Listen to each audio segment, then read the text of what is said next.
Bonsoir à tous et toutes, bienvenue à Perspective. Le pape a envoyé ce matin un tweet « Joignez-vous à ma prière pour les victimes de l'explosion au Texas et leurs familles ». En effet, les États-Unis sont éprouvés. Après le marathon de Boston, c'est une usine d'engrais qui a explosé, entraînant la mort de plusieurs personnes et de centaines de blessés. Le pape a repris le compte Twitter de Benoît XVI, @pontifex, et le diffuse dans beaucoup de langues. Il est très suivi, au moins par plus de 4 millions de personnes. Et puis les évêques d'Argentine sont rassemblés en assemblée plénière. Le pape leur a adressé un message leur conseillant d'aller au large.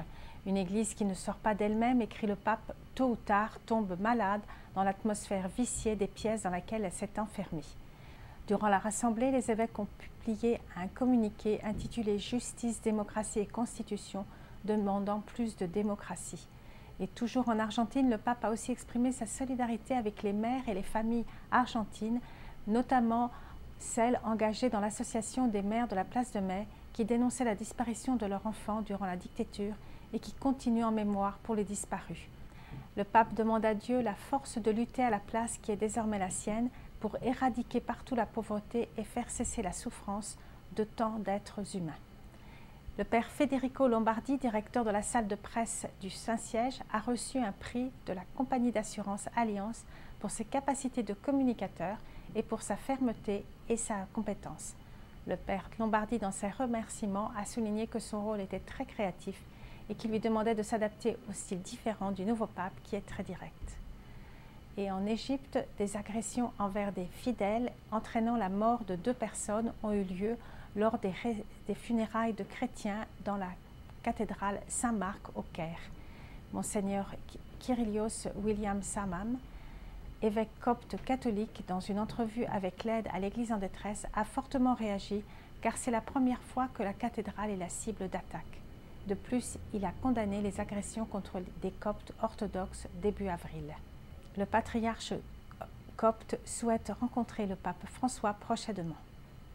Et puis dimanche prochain, c'est le dimanche des vocations. Le pape émérite Benoît XVI avait publié le message pour cette année en octobre dernier en ouvrant l'année de la foi.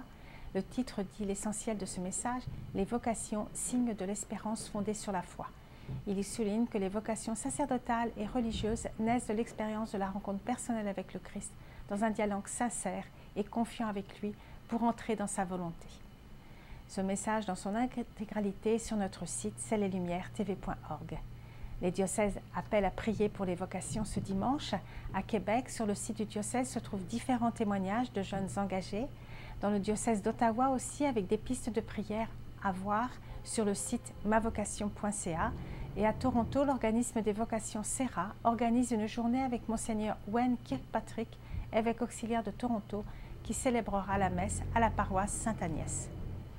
Et en ce dimanche des vocations, le pape François ordonnera 10 nouveaux prêtres. Dimanche, en la basilique Saint-Pierre de Rome, nous diffuserons cette cérémonie en français à 16 h et en anglais à 10 h. Et dimanche aussi, en lien avec la Journée de la Terre, beaucoup de diocèses organisent des événements pour la protection de l'environnement. Marcher pour la terre, sonner les cloches des églises à 14 h notamment, comme l'an dernier.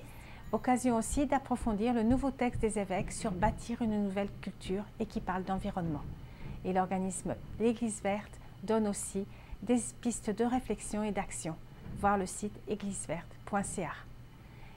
Demain vendredi, ne manquez pas notre nouveau focus, Cathérie, modèle pour les jeunes d'aujourd'hui, réalisé par notre collègue Marjorie Poliquin.